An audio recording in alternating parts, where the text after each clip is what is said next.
Hello दोस्तों, स्वागत है आपका आज की इस नए वीडियो में। आज हम बात करने वाले ठोस अवस्था, ठोस के प्रकार, क्रिस्टलीय और अक्रिस्टलीय ठोस एवं उनके लक्षण। तो चलिए हम देखते हैं। तो ठोस क्या होते हैं? ठोस ऐसे पदार्थ हैं जिनके रचक इकाई घटक अत्यंत पास पास होते हैं, उन्हें हम ठोस कहते हैं। ठोसों का जो आकार और आयतन होता है वह निश्चित होता है। रचक इकाई घटक का मतलब होता है जिनसे वह मिलकर बने होते हैं। तो चलिए हम एक उदाहरण देख लेते हैं। तो यहाँ पर एक आप उदाहरण देख रहे होंगे। यहाँ पर जो इनके रचक इकाई घटक है उनका जो क्रम है वह निश्चित है और वह अत्यंत पास पास है। इनका जो आकार होता है वह निश्चित होता है।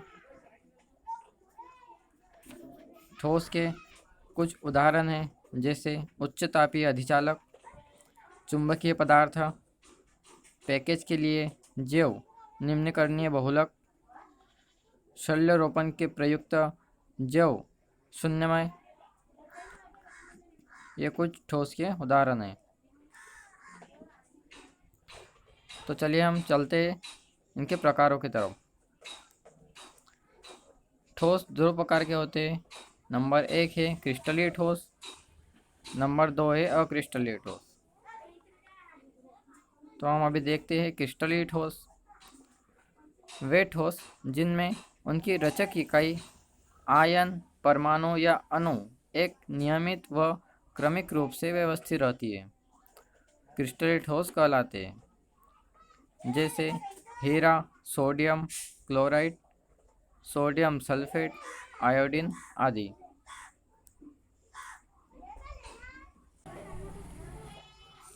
यह आप जो देख रहे हैं वह क्वार्ट्ज की द्विविमीय संरचना है।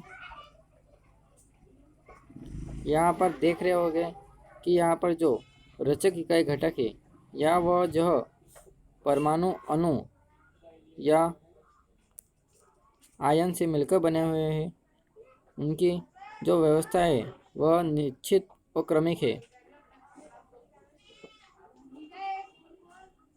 तो चलिए हम चलते हैं क्रिस्टलीय ठोसों के लक्षण की तरफ।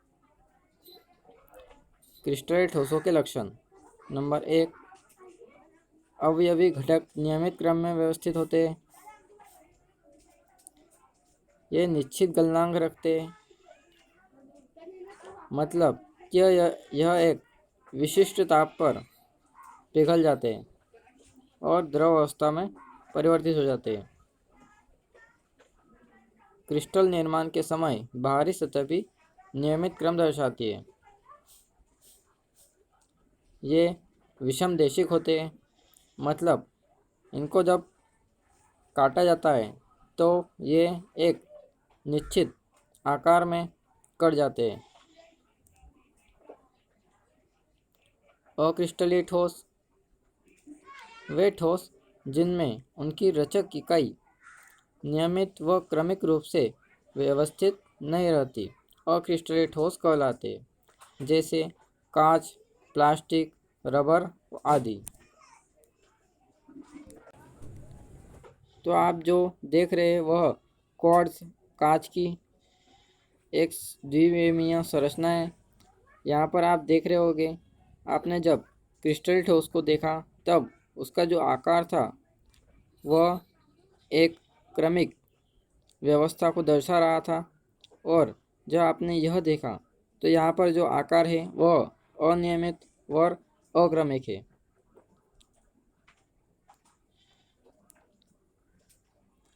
तो चलिए हम चलते हैं अक्रिस्टलीय ठोसों के लक्षण की तरफ। अक्रिस्टलीय ठोसों के लक्षण। नंबर 1, अवयवी घटक नियमित क्रम में व्यवस्थित नहीं होते। नंबर 2, ये निश्चित गलनांक नहीं रखते, मतलब यह एक विशेष ताप देने पर भी जल्दी नहीं पिघलते।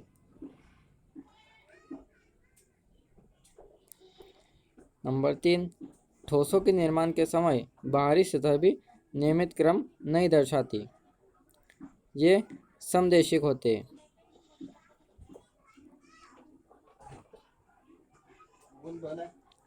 तो चलिए हम आगे बढ़ते हैं और देखते हैं क्रिस्टलीय तथा अक्रिस्टलीय ठोसों में अंतर।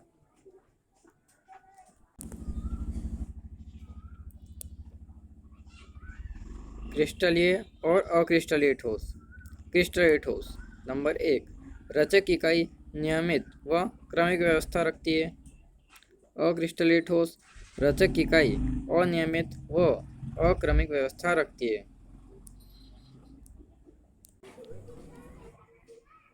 तो ये देखिए, यह आकृति है क्रिस्टलीय ठोस और यह आकृति है अक्रिस्टलीय ठोस की। तो आप इसमें समझ गए होंगे कि जो क्रिस्टलीय ठोस है उनकी जो रचक इकाई की व्यवस्था है वह क्रमिक व्यवस्था है, और अक्रिस्टलीय ठोस की जो रचक इकाई घटक है उनकी जो व्यवस्था है वह अक्रमिक व्यवस्था है। तो चलिए हम चलते हैं सेकंड पॉइंट की तरफ। क्रिस्टलीय ठोस। ठोस निर्माण में बाहरी सतह भी नियमितता दर्शाती है। नंबर 2, ठोस निर्माण में बाहरी सतह भी अनियमितता दर्शाती है। क्रिस्टलीय ठोस ये निश्चित गलनांक रखते हैं, मतलब यह इनको एक निश्चित ताप देने पर यह द्रव अवस्था में परिवर्तित हो जाते हैं या पिघल जाते हैं। अक्रिस्टलीय ठोस यह निश्चित गलनांक नहीं रखते हैं।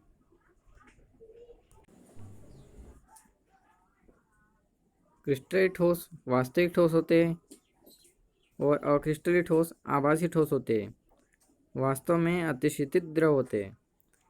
मैंने आपको पहले कहा था कि जो अक्रिस्टलीय ठोस है उनका जो गलनांक है वह निश्चित नहीं होता है। इनको ताप देने पर सबसे पहले यह नरम होते हैं, फिर पिघलते हैं और फिर बहने लगते हैं, इसलिए इसको अतिशीतित द्रव कहा गया है। पेनी धार वाले हथियार से काटने पर नियमित रूप से कटते, ये नियमित नहीं रहते।